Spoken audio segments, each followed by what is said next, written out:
नमस्कार दोस्तों, स्वागत है आपका अपने YouTube channel online study with DK में। दोस्तों आज हम आपके लिए सीटेट और साथ ही साथ अन्य टेट एग्ज़ाम 2020 के लिए सामाजिक विज्ञान से संबंधित 30 अति महत्वपूर्ण प्रश्न लेकर आए हैं। तो चलिए और देखते हैं सामाजिक विज्ञान से संबंधित 30 अति महत्वपूर्ण प्रश्न। देखिए फर्स्ट क्वेश्चन हमारा यहाँ पर है, विनय पिटक संबंधित है। 4 विकल्प आपके सामने हैं और आप अपना उत्तर कमेंट्स में दे सकते हैं और इन प्रश्नों के माध्यम से आप अपनी तैयारी को जांच सकते हैं, परख सकते हैं। देखिए विनय पिटक किससे संबंधित है? व्याकरण से, दर्शन शास्त्र से, उपनिषद से या फिर बौद्ध ग्रंथ से। तो यहाँ पर हमारा उत्तर होगा विनय पिटक जो है ये संबंधित है बौद्ध ग्रंथ से, ऑप्शन डी। चलिए अगला क्वेश्चन देखते हैं। प्राकृत भाषा में किन ग्रंथों की रचना की गई थी? जैन धर्म ग्रंथों की, बौद्ध धर्म ग्रंथों की, महायान धर्म ग्रंथों की, और डी है उपरोक्त में से कोई नहीं। तो प्राकृत भाषा के अंतर्गत जैन धर्म ग्रंथों की जो रचना थी ये की गई थी, ऑप्शन ए होगा यहाँ पर इसके लिए उत्तर। चलिए अगला क्वेश्चन है, अर्थशास्त्र ग्रंथ जो है ये संबंधित है या इसके रचयिता हैं? इस प्रकार से प्रश्न को हम समझिएगा। मुनि आचार्य चाणक्य, और सी है लिपिनी, और डी है कालिदास। तो देखिए अर्थशास्त्र ग्रंथ जो है ये संबंधित या इसके रचयिता जो है वो है चाणक्य। तो ऑप्शन बी होगा यहाँ पर हमारा उत्तर। चलिए अगला क्वेश्चन लें। कश्मीर के इतिहास की जानकारी निम्न में से किस ग्रंथ में मिलती है? अष्टाध्यायी, अर्थशास्त्र, राजतरंगिणी या फिर इंडिका। तो कश्मीर के इतिहास की जो जानकारी है वो हमें मिलती है ऑप्शन सी जो होगा राजतरंगिणी, इसके अंदर प्राप्त होती है। चलिए अगला क्वेश्चन है, बुद्ध के पूर्व जीवन से संबंधित घटनाओं का वर्णन मिलता है सुत्त पिटक से, जातक कथाओं से, उपनिषद से या फिर सामवेद से। तो कौन सा यहाँ पर हमारा उत्तर होगा? तो यहाँ पर होगा जातक कथाओं से, ऑप्शन बी। चलिए अगला क्वेश्चन है, दल खालसा में कौन कौन सी सिख सेनाएं सम्मिलित थी? जत्थों, मिसलों या फिर सी है और बी, और डी है उपरोक्त में से कोई नहीं। तो दल खालसा जो था उसके अंदर ए और बी दोनों ही प्रकार की सिख सेनाएं सम्मिलित थी, ऑप्शन सी होगा हमारा उत्तर। अगला क्वेश्चन है, मराठा जो राज्य है इसकी स्थापना किसने की? तो काफी सरल क्वेश्चन है, शिवाजी, शेरशाह सूरी, कुतुबुद्दीन या फिर डी है बाजीराव। तो शिवाजी ने मराठा राज्य की स्थापना की थी, ऑप्शन ए होगा उत्तर। अगला क्वेश्चन है, संस्कृति के वह सभी पक्ष जो मानव को अगली पीढ़ी को उनके पूर्वजों के द्वारा हस्तांतरित किए जाते हैं उन्हें क्या कहा जाता है? संस्कृति, चलन, सांस्कृतिक विरासत, हस्तांतरण या फिर डी है उपरोक्त सभी।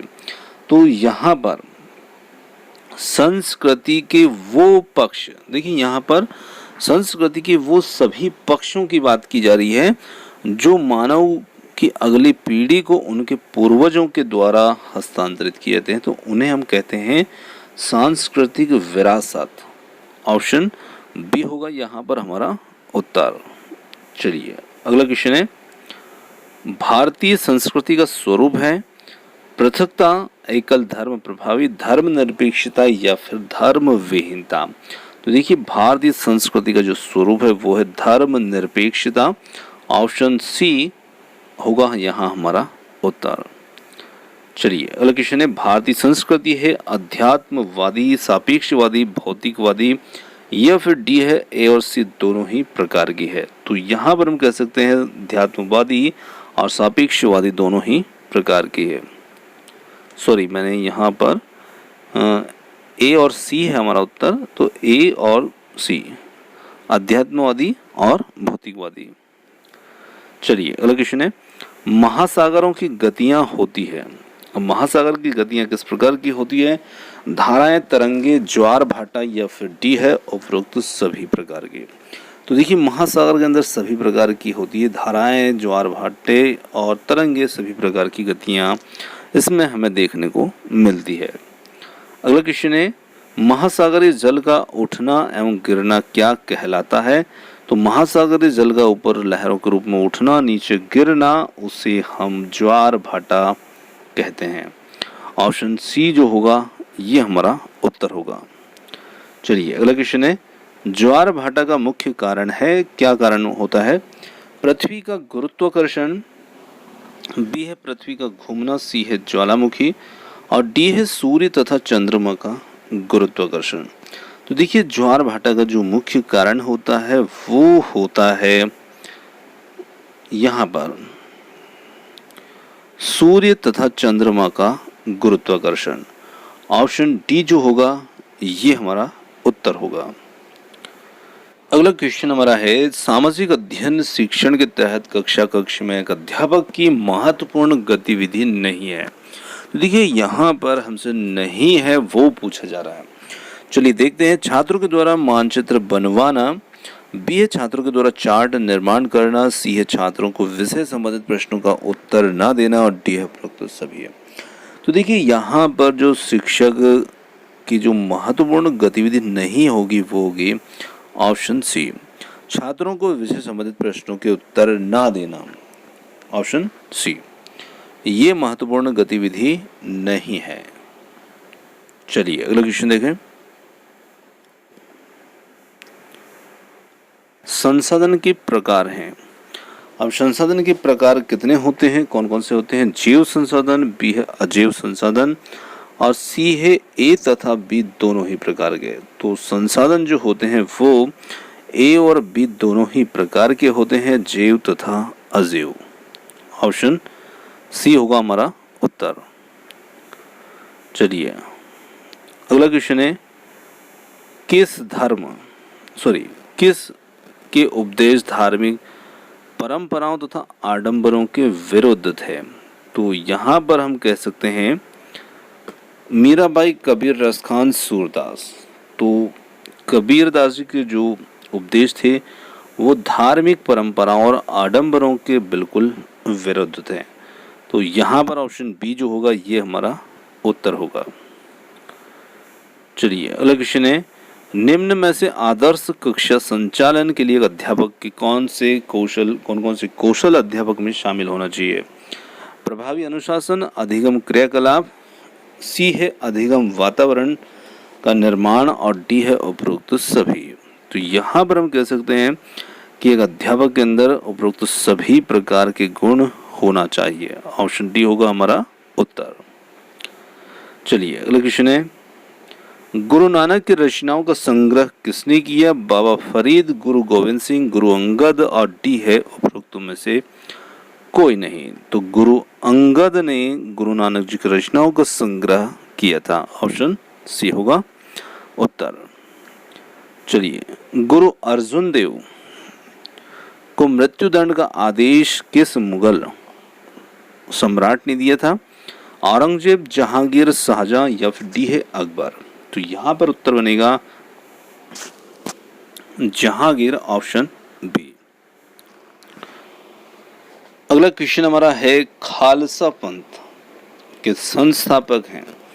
खालसा पंथ के संस्थापक कौन है? गुरु अंगद, गुरु तेग बहादुर, गुरु गोविंद और डी है गुरु अर्जुन। तो यहाँ पर हमारा जो उत्तर होगा वो हो जाएगा ऑप्शन सी,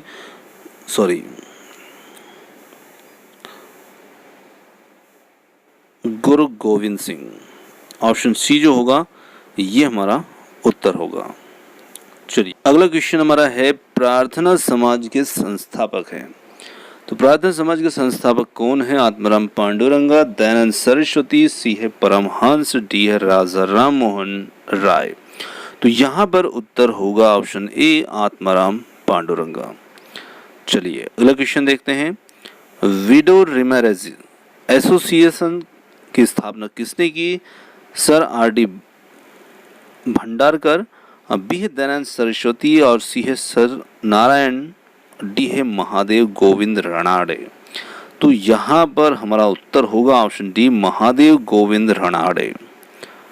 चलिए ऑप्शन डी।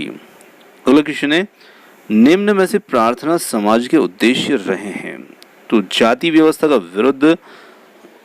विधवा विवाह पर बल, सी है स्त्री शिक्षा पर बल, डी है उपरोक्त सभी। तो प्रार्थना समाज के उद्देश्य जो रहे ये रहे हैं उपरोक्त सभी। ऑप्शन डी जो होगा ये हमारा उत्तर होगा। चलिए अगला क्वेश्चन है, आर्य समाज महत्वपूर्ण भूमिका रही। आर्य समाज की जो महत्वपूर्ण भूमिका रही है, महादेव गोविंद रडाणे की, दयानंद सरस्वती की, परमहंस की, और डी है ए और सी दोनों की। तो आर्य समाज में जो महत्वपूर्ण भूमिका रही है वो रही है दयानंद सरस्वती की, ऑप्शन बी। चलिए अगला क्वेश्चन है, रामकृष्ण मिशन के संस्थापक थे। ईश्वर चंद्र विद्यासागर, गुरु रामकृष्ण परमहंस, सी नारायण चंद्र वर्कर, डी है स्वामी विवेकानंद। तो यहाँ पर उत्तर बनेगा ऑप्शन डी स्वामी विवेकानंद। चलिए अगला क्वेश्चन है, सूर्य चंद्रमा तथा समस्त वस्तुएं जो रात्रि में आकाश में चमकती है उनको क्या कहा जाता है। ब्रह्मांड, तारे, उल्का, खगोली पिंड।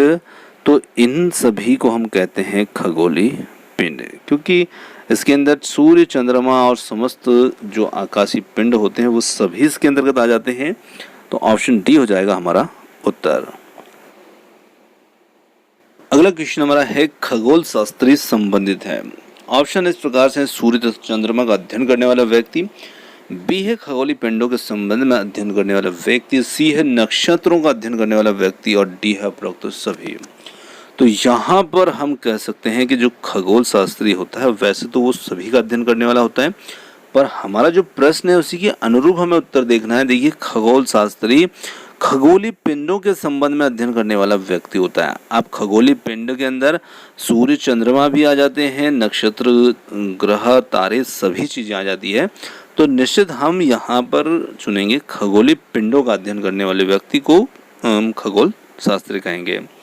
चलिए अगला क्वेश्चन है,